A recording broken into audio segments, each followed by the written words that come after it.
Assalamu alaikum students. I hope you all are fine. I am Arish Farooq and you people are watching Science Spirit channel.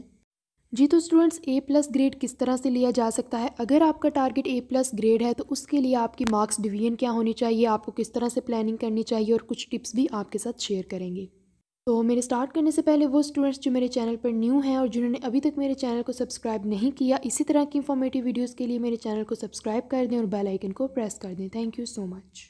जी तो students ए plus grade किस तरह से लिया जा सकता है। सबसे पहले तो आपको ये पता होना चाहिए कि यूनिवर्सिटीज़ में ग्रेडिंग सिस्टम फॉलो होता है। ग्रेडिंग सिस्टम क्या होता है और कितने मार्क्स पर कौन सा ग्रेड दिया जाता है और इससे रिलेटेड जितने भी डिटेल्स हैं उस पर मैं ऑलरेडी एक वीडियो बना चुकी हूँ। अपनी उस वीडियो का लिंक मैं अपनी इस वीडियो के डिस्क्रिप्शन में भी दे दूँगी और कमेंट्स में भी दे दूँगी। अगर आप चाहें तो वो वीडियो भी देख सकते हैं। होता कुछ इस तरह से है कि यूनिवर्सिटी का जो सेमेस्टर सिस्टम होता है उसमें आप जितने भी मार्क्स लेते हैं उन मार्क्स की बेस पर आपको एक स्पेसिफिक ग्रेड दिया जाता है और फिर उन ग्रेड्स की बेस पर आपके सेमेस्टर का रिज़ल्ट यानी कि जीपीए कैलकुलेट होता है। अपनी इस वीडियो में मैं सिर्फ बात करूंगी ए प्लस ग्रेड की। जो सबसे टॉप वाला ग्रेड है, हाईएस्ट जो ग्रेड है वो ए प्लस होता है। और कितने मार्क्स पर ए प्लस ग्रेड दिया जाता है। मिनिमम 100 में से अगर आपके 84.5 मार्क्स हैं तो आपको ए प्लस ग्रेड दिया जाएगा। और मैक्सिमम जितने भी आ जाएं, आपके 85 आ जाएं, 86, 87, 90 प्लस भी आपके मार्क्स आ जाएं तो आपका ग्रेड ए प्लस ही रहेगा। अगर हम एनुअल सिस्टम की बात करें जिसमें मार्क्स का क्राइटेरिया फॉलो होता था, वहाँ तो अगर किसी स्टूडेंट के 0.25 या 0.5 भी ज़्यादा हैं तो वो भी बहुत ज़्यादा मैटर करता था। लेकिन ग्रेडिंग सिस्टम में कुछ इस तरह से होता है कि मार्क्स की एक स्पेसिफिक रेंज होती है, उस रेंज के अकॉर्डिंग एक ग्रेड दिया जाता है। जैसे कि यहाँ पर अभी मैंने बात की है कि आपके 84.5 से लेकर जितने भी हाईएस्ट मार्क्स आ जाएँ, 85, 86, 87 या इससे भी ज़्यादा आ जाएँ, आपका ग्रेड ए प्लस ही रहेगा। टोटल जो आपके मार्क्स होते हैं वो 100 मार्क्स होते हैं। चाहे आपका 2 क्रेडिट आवर्स का सब्जेक्ट है, 3 क्रेडिट आवर्स का सब्जेक्ट है या कोई भी सब्जेक्ट है, माइनर है, मेजर है, उसके 100 मार्क्स होंगे। अब इन 100 मार्क्स की डिवीजन ऑलरेडी मैंने आप लोगों के साथ शेयर की हुई है कि इन 100 मार्क्स में से 25 मार्क्स के होते हैं सेशनल, और सेशनल में आ जाते हैं आपके क्विज़, आपके असाइनमेंट्स और आपकी प्रेजेंटेशंस। 25 मार्क्स सेशनल के निकाल कर बाकी 25 मार्क्स होते हैं आपके मिड टर्म एग्ज़ाम्स। 25 हो गए सेशनल के, 25 हो गए मिड टर्म एग्ज़ाम्स के, टोटल हो गए 50 और बाकी बच गए 50 मार्क्स। और बाकी जो 50 मार्क्स बच गए हैं उनके आपके होते हैं फाइनल्स। तो हम ऑलरेडी बात कर चुके हैं कि 100 में से अगर आपके मार्क्स आए 84.5 तो आपका ग्रेड बनता है ए प्लस। इस हिसाब से अगर हम बात करें रिलैक्सेशन की तो हमारे पास कितने मार्क्स की रिलैक्सेशन है। 84.5 मार्क्स हमें चाहिए 100 में से, यानी कि हमारे पास 15.5 मार्क्स की रिलैक्सेशन है। ये हमारे कट भी जाएँ तो नो प्रॉब्लम। अब ए प्लस ग्रेड अगर आपका टारगेट है तो आपकी प्लानिंग पहले से ही होनी चाहिए। यहाँ पर मैंने एक मार्क्स डिवीजन किया जो कि आपके लिए हेल्पफुल रहेगी। अगर आपका टारगेट है ए प्लस तो आपको जो सेशनल है, जिसके मैंने ऑलरेडी बात की है कि 25 मार्क्स होते हैं, सेशनल में से मिनिमम 25 में से आपके 21 मार्क्स मस्ट होने चाहिए। ये जो सेशनल मार्क्स हैं 25 ये असाइनमेंट्स के, क्विज़ेस के और प्रेजेंटेशंस के मिला कर बनते हैं। सेशनल के बाद अगर हम मिड टर्म्स की बात करें तो मिड टर्म्स में आपके 25 में से मिनिमम टारगेट 22 मार्क्स मस्ट होना चाहिए अगर आपका टारगेट है ए प्लस ग्रेड। उसके बाद बात कर लेते हैं रिमेनिंग 50 मार्क्स की। रिमेनिंग 50 मार्क्स होते हैं फाइनल टर्म्स के। फाइनल टर्म्स में आपका मिनिमम टारगेट होना चाहिए 42 मार्क्स अगर आपका टारगेट है ए प्लस ग्रेड। ये जो मार्क्स की डिवीजन मैंने आप लोगों के साथ शेयर की है या प्लानिंग स्केच मैंने आप लोगों के साथ शेयर किया है, इसमें जो मार्क्स मैंने आप लोगों को बताए हैं ये मिनिमम मार्क्स हैं। मैक्सिमम मार्क्स तो सेशनल की अगर हम बात करें तो स्टूडेंट्स के 25 में से 23, 24 तक भी आते हैं, इससे ज़्यादा भी आते हैं। मिड टर्म एग्ज़ाम्स में भी 24, 24.5 तक भी स्टूडेंट्स के मार्क्स आते हैं और फाइनल्स में भी 45 प्लस तक भी स्टूडेंट्स के मार्क्स आते हैं। मार्क्स डिवीजन मैंने आप लोगों के साथ शेयर की है वो मिनिमम मार्क्स डिवीजन है। जैसे कि यहाँ पर मैंने एक स्केच बनाया हुआ है। 21 मार्क्स मैंने टारगेट रखा सेशनल का, 22 मैंने टारगेट रखा मिड टर्म एग्ज़ाम्स का, 42 मैंने टारगेट रखा फाइनल्स का।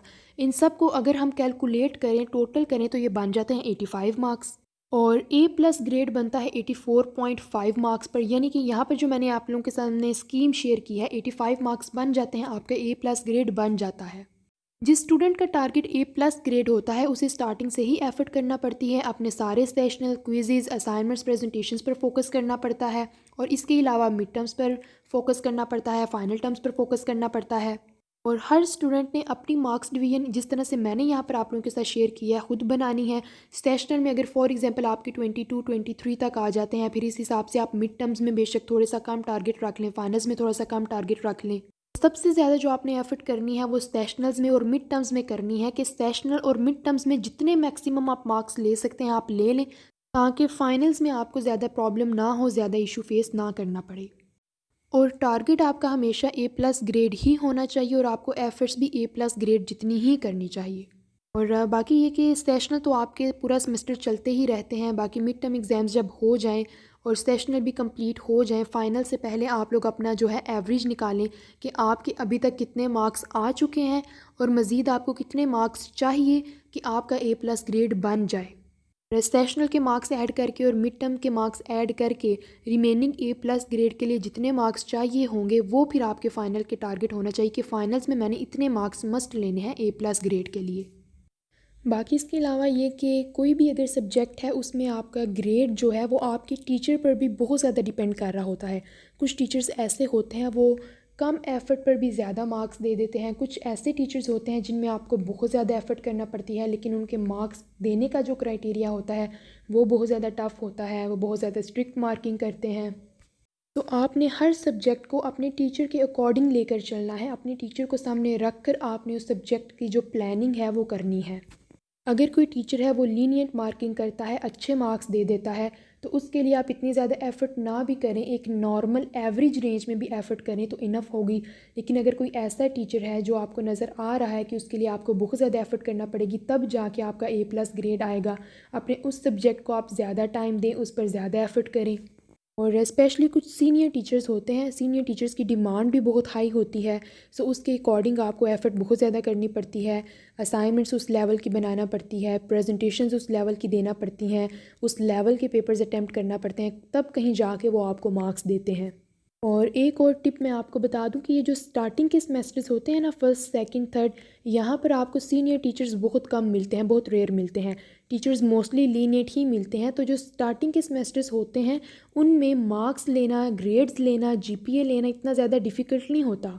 इसलिए कोशिश करें कि स्टार्टिंग के सेमेस्टर्स में बहुत अच्छा परफॉर्म करें, क्योंकि अगले सेमेस्टर्स में, हाई सेमेस्टर्स में आपको टीचर्स भी बहुत ज़्यादा सीनियर्स मिलते हैं, उतना ज़्यादा फिर आपको जो है वो टफ़ टाइम देना पड़ता है। अब नेक्स्ट अगर कुछ टिप्स आपके साथ शेयर करें कि आप अपने सेशनल्स को किस तरह से इम्प्रूव कर सकते हैं, अपने मिड टर्म्स को किस तरह से इम्प्रूव कर सकते हैं, फाइनल्स को किस तरह से इम्प्रूव कर सकते हैं। सेशनल्स में ऑलरेडी मैं बता चुकी हूँ कि क्विज़ेस होते हैं, असाइनमेंट्स होते हैं, प्रेजेंटेशंस होती हैं। तो असाइनमेंट अपनी इम्प्रूव करें। असाइनमेंट एक ऐसा कंटेंट है, एक ऐसा टॉपिक है जो आपकी एक सेमेस्टर में कभी भी इम्प्रूव नहीं हो सकती। हर सेमेस्टर में आप असाइनमेंट से रिलेटेड कोई ना कोई नई बात सीखते हैं, कोई ना कोई इम्प्रूवमेंट मस्ट लाते हैं। आप फर्स्ट सेमेस्टर में हैं, आप सेकंड में हैं, आप थर्ड में हैं, आपको हर सेमेस्टर में असाइनमेंट बनाना पड़ेगी, प्रेजेंटेशंस देना पड़ेगी, क्विज़ेस अटैम्प्ट करना पड़ेंगे। सो आप जितनी जल्दी इन टॉपिक्स पर, इन कंटेंट्स पर ग्रिप लें उतना ही बेटर है। और कोशिश करें कि जो स्टार्टिंग के सेमेस्टर्स हैं उन्हीं में आप असाइनमेंट अपनी बहुत इंप्रूव कर लें, अपनी प्रेजेंटेशंस बहुत ज़्यादा इंप्रूव कर लें, क्योंकि जैसे जैसे आप अगले सेमेस्टर में जाते हैं आपको सीनियर टीचर्स मिलते हैं, उनकी रिक्वायरमेंट्स फिर उतनी ही ज़्यादा होती हैं। और ये चीज़ें भी ऐसी हैं कि इन शॉर्ट टाइम आप ये नहीं सीख सकते। सो कोशिश करें कि हर सेमेस्टर में अपनी असाइनमेंट्स को, अपनी प्रेजेंटेशंस को इम्प्रूव करें। बहुत से स्टूडेंट सेशनल को इग्नोर करते हैं, लेकिन सेशनल का आपके ग्रेड पर बहुत ज़्यादा इफेक्ट पड़ता है। जैसे कि ऑलरेडी मैं मार्क्स डिवीजन करके आपको बता चुकी हूँ कि 25 मार्क्स यानी कि एक मेजर पोर्शन आपके सेशनल पर कंसिस्ट कर रहा होता है। सो असाइनमेंट्स पर, प्रेजेंटेशंस पर बहुत ज़्यादा फोकस करें। असाइनमेंट सीरीज़ मैंने स्टार्ट की हुई है, उस पर मैं ऑलरेडी वीडियोस बना चुकी हूँ कुछ, और मज़ीद भी बनाऊँगी कि आपने असाइनमेंट को किस तरह से इम्प्रूव करना है और यूनिवर्सिटी के फॉर्मेट के अकॉर्डिंग आपने असाइनमेंट्स किस तरह से बनानी है। इसी तरह इंशाल्लाह मैं प्रेजेंटेशन सीरीज़ पर भी वीडियो बनाऊँगी कि आपने किस तरह से अपनी प्रेजेंटेशंस को इम्प्रूव करना है। और बाकी बात रही क्विज़ेस की, तो क्विज़ेस तो सिंपली आपके जो भी टॉपिक्स हैं जिनका क्विज़ है आप उनको अच्छे से प्रिपेयर करें तो क्विज़ में इतनी ज़्यादा प्रॉब्लम नहीं होगी। और नेक्स्ट उसके अलावा अगर बात करें मिड टर्म्स की, मिड टर्म्स में अगर आपके शॉर्ट क्यूज़ आ रहे हैं तो शॉर्ट क्यूज़ को शॉर्ट क्यू की तरह ही अटैम्प्ट करें। लंबे लंबे पैराग्राफ्स ना लिखें, पॉइंट्स बनाकर लिखें, बुलेट्स की फॉर्म में लिखें। अंदर जो चीज़ें इंपॉर्टेंट हैं आप उनको हाईलाइट करें, आप उनको बोल्ड करें। जहाँ डायग्राम रिक्वायर्ड है आप वहाँ पर बनाएं। अगर रिक्वायर्ड नहीं भी है तो बेटर है कि अगर डायग्राम किसी क्वेश्चन में आती है तो आप मस्ट बनाएं। बाकी इसके अलावा ये कि हेडिंग्स बनाकर लिखें, सब हेडिंग्स बनाकर लिखें। क्योंकि आपके जो मार्क्स हैं वो आपने ठीक लिखा हो इस बात से ज़्यादा इस बात पे डिपेंड कर रहे होते हैं कि आपने पेपर को अटेम्प्ट किस तरह से किया है। पेपर को अटेम्प्ट करने की स्किल्स इंप्रूव करें। क्वेश्चन के साथ अगर फ़्लो चार्ट्स बन रहे हैं फ़्लो चार्ट्स बनाएं, क्योंकि अगर आपका टारगेट ए प्लस ग्रेड है तो उसके लिए एफर्ट्स भी फिर ज़्यादा रिक्वायर्ड हैं। सो अपने पेपर को यूनिक बनाने की कोशिश करें हर दफ़ा, और एक यूनिक इम्प्रेसिव और बेस्ट वे में आप अपना पेपर अटैम्प्ट करें। मज़ीद टिप्स इंशाल्लाह आपके साथ मैं शेयर करती रहूँगी। इन टच रहें। वीडियो को लाइक करना मत भूलिएगा, चैनल को सब्सक्राइब करना मत भूलिएगा। अपना ख्याल रखिएगा। इंशाल्लाह फिर मुलाकात होगी। अल्लाह हाफिज़। Thank you so much.